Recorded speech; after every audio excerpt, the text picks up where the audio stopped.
નમસ્કાર દર્શક મિત્રો, ખબર છે .com પરથી હું દ્રષ્ટિ આપ સૌનું સ્વાગત કરું છું.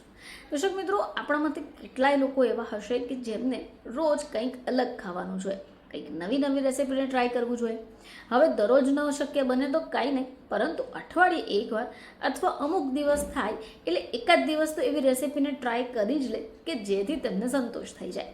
હવે હાલમાં જ ઉનાળો ભરપૂર છે અને આ ઋતુમાં કેરીનું આગમન તો થઈ જ ગયું છે. હવે આ દિવસોમાં કેરીમાંથી એવી ઘણી બધી રેસીપીને તમે ટ્રાય કરી શકો કે જેથી તમારા ઘરના પરિવારના સભ્યો તો ખુશ થઈ જ જાય, પરંતુ સાથે આમંત્રિત મહેમાનો પણ તમારી વાહવાહી કરી દેશે. તો મિત્રો, તમે રસમલાઈ તો ખાધી જ હશે, જે નોર્મલ આપણને માર્કેટમાં અવેલેબલ હોય છે અને ઘણા લોકો ઘરે પણ બનાવીને ખાતા હોય છે.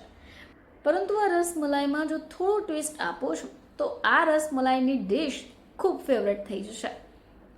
તો ચાલો જાણીએ કે આપણે કઈ રીતે આ રસમલાઈ બનાવી શકીએ. તો ઉનાળાની આકરી ગરમીમાં મીઠી અને ઠંડી મીઠાઈઓ સિવાય બીજું કંઈ નહીં, પરંતુ કેરીની પણ સિઝન ચાલી રહી છે. તો જો તમે ઈચ્છો તો મેંગો રસમલાઈ બનાવી શકો. અને જો મેંગો રસમલાઈ મળી જાય તો પછી પૂછવાનું જ શું. તો ઘરે રહીને આવી મીઠાઈઓ કે સ્વીટ ડિશ બનાવવાની અઘરી નથી હોતી. તો ચાલો જાણી લઈએ કે આ મેંગો રસમલાઈ કઈ રીતે બને. તો આને માટે તમને જોઈશે પાકી કેરી, દૂધ, બ્રેડ, ખાંડ, ફ્રેશ ક્રીમ, મિલ્ક પાવડર, ઇલાયચી પાવડર, પિસ્તા, કેસર અને ડ્રાયફ્રૂટ. તો મેંગો રસમલાઈ બનાવવા માટે તમારે એક નાના બાઉલમાં કસ્ટર્ડ પાવડર અને અડધો કપ દૂધ ભેગું કરવાનું છે. હવે એક ઊંડી કડાઈ લઈ લો. આ ઊંડી કડાઈમાં દૂધ ઉકળવા માટે મૂકી દો. હવે દૂધ ઉકળી જાય એટલે એમાં ખાંડ, કસ્ટર્ડનું મિશ્રણ, એલચી પાવડર અને કેસરની વાડાને એડ કરી દો. હવે તમારે શું કરવાનું છે કે ગેસની ફ્લેમને ઓફ કરી દેવાની છે. હવે આ જે મિશ્રણ રેડી કર્યું છે એને સંપૂર્ણપણે ઠંડુ થવા દો. હવે તમારે આ મિશ્રણમાં કેરીનો પલ્પ ઉમેરીને બરાબર મિક્સ કરી દેવાનું છે. એક નાના બાઉલમાં ફ્રેશ ક્રીમ, મિલ્ક પાવડર અને પાવડર ખાંડ એડ કરી દો. આ મિશ્રણને પણ સારી રીતે મિક્સ કરી દો અને તમારે એને મધ્યમ તાપ પર 5 મિનિટ સુધી થવા દેવાનું છે. થોડું સહેજ ઘટ ન થાય ત્યાં સુધી એને હલાવતા રહેજો. હવે તમારે કેરીને ઝીણી સમારી કાઢવાની છે અને બાજુ પર મૂકી દેવાની છે. સ્વચ્છ સૂકી સપાટી ઉપર બ્રેડ સ્લાઇસ મૂકો. કટર અથવા વાસણનો ઉપયોગ કરી આ બ્રેડને ગોળાકારમાં કાપી લો.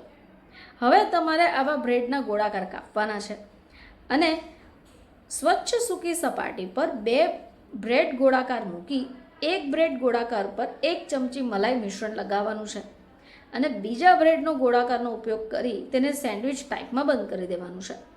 એને થોડે હળવા હાથે દબાવો. આવી જ રીતે બધી જ બ્રેડ રસમલાઈ સેન્ડવિચીસ તૈયાર કરી દો. હવે એક સર્વિંગ પ્લેટ લઈ લો, એને એની ઉપર ગોઠવી દો. આ બ્રેડ રસમલાઈ સેન્ડવિચ ઉપર જે આપણે રસ રેડી કર્યો છે, રસનું મિશ્રણ રેડી કર્યું છે, એને સંપૂર્ણપણે કોટ થઈ જાય તે રીતે તમારે તૈયાર કરવાનું છે.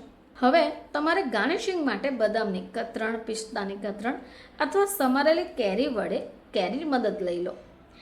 1 કલાક માટે આ વાનગીને રેફ્રિજરેટર થવા દો. મેંગો બ્રેડ રસમલાઈને ઠંડુ કર્યા પછી જ એને સર્વ કરવું જોઈએ.